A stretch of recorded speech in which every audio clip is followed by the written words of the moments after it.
Russia just lost 38% of its oil refining capacity, and Putin can't hide it anymore. This isn't a temporary setback, it's a systematic collapse that's forcing Russians to queue for hours at gas stations. From the Kremlin's war chest, and exposing a vulnerability that could decide the outcome of this entire war. According to classified International Energy Agency assessments and verified satellite imagery, Ukraine has executed over 273 precision strikes since July that are now strangling Russia's ability to fund its invasion. By the end of this script, you'll understand why Putin's $850 billion energy empire is crumbling. And why Russia's military might not survive what's coming next. But first, we need to see exactly how Ukraine turned Russian oil refineries into death traps.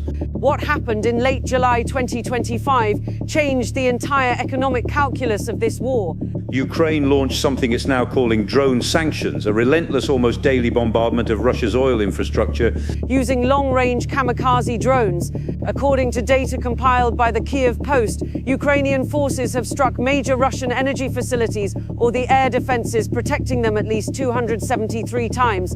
Since this campaign began, that's not sporadic harassment, that's industrial-scale economic warfare. The targets tell the story. The Rosneft Ryazan oil refinery, Russia's fourth largest, has been hit 4 times in 3 months.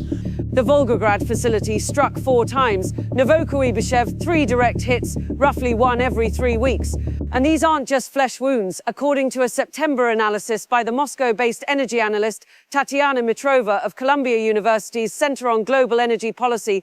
Ukraine has already cost Russia 10% of its total refining capacity. That translates to roughly 1.1 million barrels per day offline.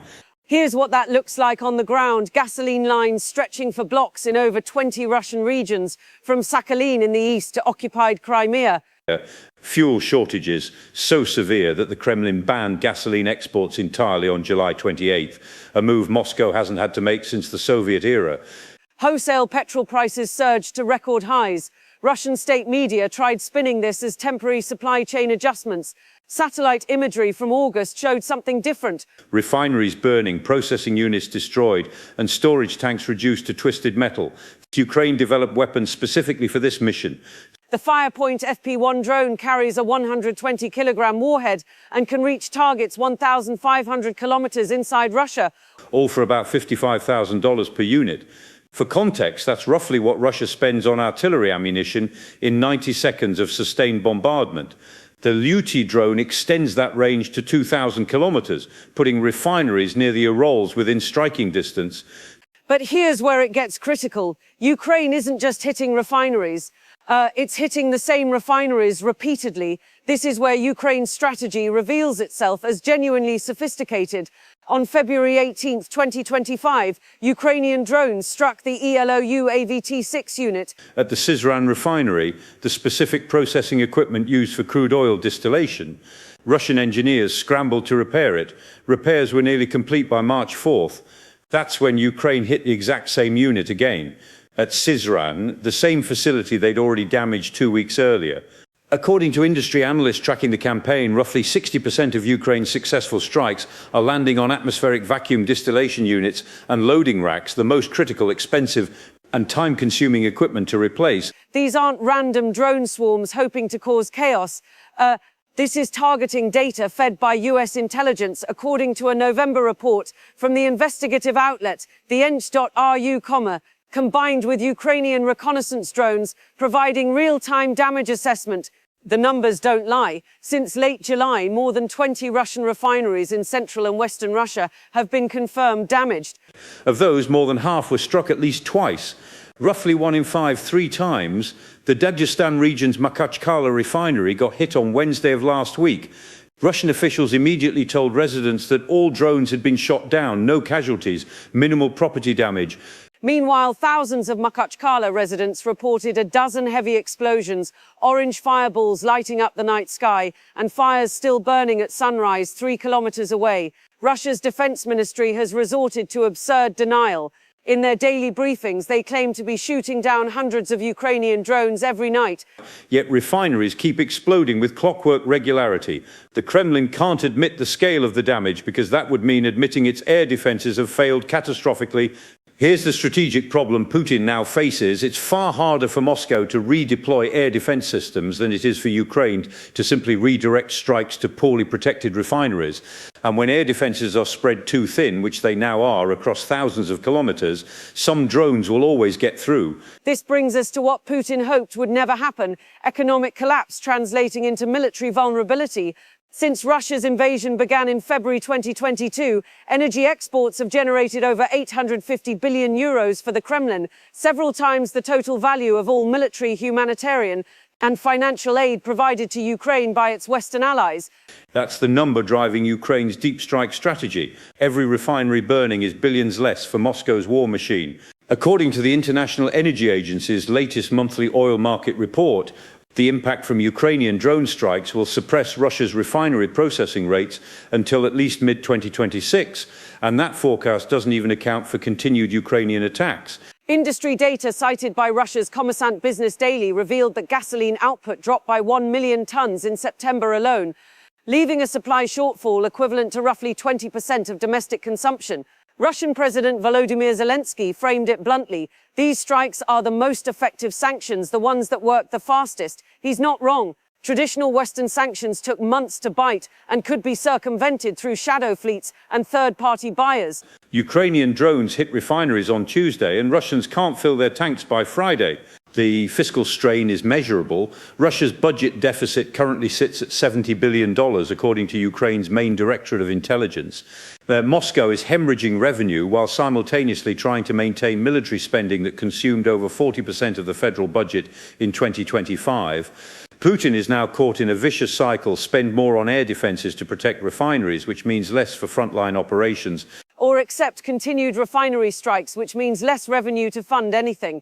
Tatiana Mitrova's assessment captures the bind perfectly. 10%, it's not an astonishing number, but it is still something that starts to be felt with the Russian domestic fuel crisis, with reduced oil refined products exports and general tension inside the Russian oil sector. Ukraine's general staff has been explicit about targeting. A February 2nd statement credited elite unmanned systems forces operators for explosions in the area of the target and a large-scale fire at the Ryazan facility. Another strike hit 3 fuel lubricants facilities in Russian-occupied Crimea and a Shahed drone assembly base in occupied Donetsk. But there's one question that matters more than any other: is this actually affecting Russia's military? By the way, if you're finding this analysis valuable, subscribe to the Military Show. We track these economic warfare developments daily, connecting the strikes you see in headlines to the strategic shifts happening on the battlefield. Here's what most Western analysts are missing: this campaign isn't designed to stop Russian tanks next week. According to Oxford Analytica's September assessment, Russia's military depends primarily on diesel and aviation fuel. Both are still adequately supplied, meaning frontline logistics remain largely unaffected for now. The Russian army gets first priority when resources are scarce. Civilian motorists waiting in line, they're not Putin's concern. But that's the short-term picture. The long-term trajectory is what should terrify the Kremlin. If Ukraine maintains its current strike tempo, and all evidence suggests it will, Russia faces systemic fuel shortages and a broader refining crisis by mid-2026. We're already seeing the foundation crack. With refining capacity disrupted, Russia is redirecting crude oil previously destined for domestic processing directly into exports. Western port shipments were revised up by 200,000 barrels per day in August to compensate. That generates immediate revenue, yes, but it means Russia is cannibalizing its domestic fuel supply to keep export cash flowing. The strategic implications compound over months. Every refinery offline is one less backup option when the next wave of strikes hits. Russia's ability to maintain fuel reserves deteriorates with each successful Ukrainian attack. And unlike military equipment lost on the battlefield, refining infrastructure takes years to rebuild. You can't replace an atmospheric vacuum distillation unit in weeks. Some components require specialized engineering and international suppliers who are now subject to Western sanctions. Ukraine knows this. According to multiple defense analysts, Kyiv has committed to hitting the same refineries repeatedly, an essential strategy as Russia scrambles to repair damage. The Syzran playbook is now being replicated across 20 facilities simultaneously. The psychological dimension matters too. Every refinery strike demonstrates that Russia's deep rear areas, the infrastructure Moscow claimed was untouchable, are completely vulnerable. That undermines the Kremlin's domestic propaganda narrative of strength and control. Russians watching oil storage tanks burn on social media can see that Putin's special military operation has brought war to their doorstep. Former military analyst Roman Alekhin captured Russian frustration perfectly after a devastating HIMARS strike in August. We need executions for the commanders who failed to protect the convoy. The mill blogger channel The Two Majors demanded punishment for whoever gave the order to move in columns through vulnerable areas. So what does this mean going forward? Here's what this all means. Ukraine has found Russia's economic jugular, and it's not letting go. The Refinery campaign represents the most effective economic disruption Ukraine has inflicted since the invasion began. At current strike rates, Russia will enter 2027 with refining capacity potentially reduced by 25 to 30%, assuming no further Ukrainian advances in drone technology or targeting capability. Both assumptions are optimistic from Moscow's perspective. In the coming weeks, watch for three indicators. First, whether Russia significantly increases air defense deployments around refineries, which means pulling those systems from frontline positions or from protecting other strategic assets. Second, Russia's dependence on Belarusian fuel imports to cover domestic shortages, which gives Minsk leverage over Moscow. Third, any signs that Asian buyers, particularly India and China, are reducing purchases of Russian refined products under Western pressure.